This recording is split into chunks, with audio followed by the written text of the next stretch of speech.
À partir du mois de septembre de l'année dernière, j'ai rien fait d'autre qu'attendre un homme qui me téléphone, qui vienne chez moi. Je travaillais, hein, je lisais, j'allais au cinéma, au supermarché. Mais tout ce que je faisais, c'était comme déconnecté de la réalité.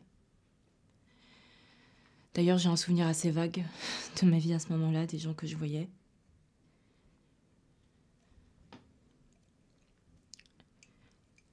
Quand je fais des insomnies, je repense beaucoup à Porto, parce que j'y ai passé une semaine de vacances avant de le voir pour la première fois.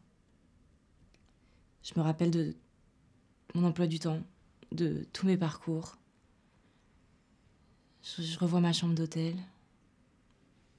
Je visite dans ma tête les choses qui se trouvent là. Par exemple, les objets.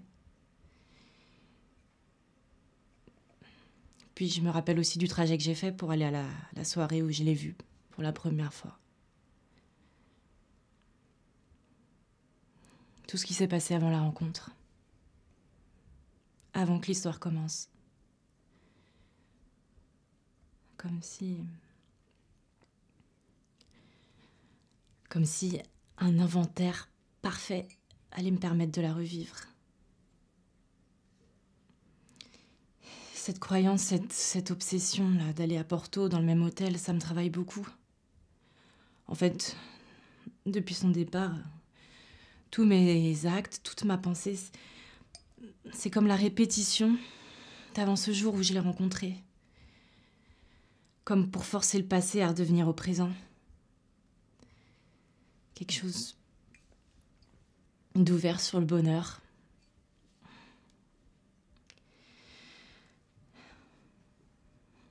Parce que, sans qu'il le sache, cet homme, il m'a relié davantage au monde. Il rythmait ma vie. J'ai mesuré le temps en fonction de lui.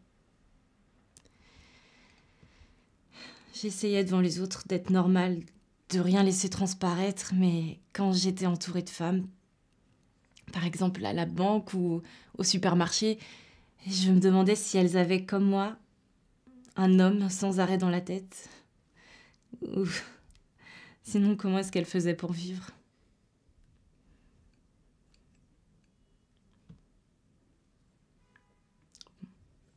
Voilà, j'ai arrêté la thèse sur laquelle je travaillais.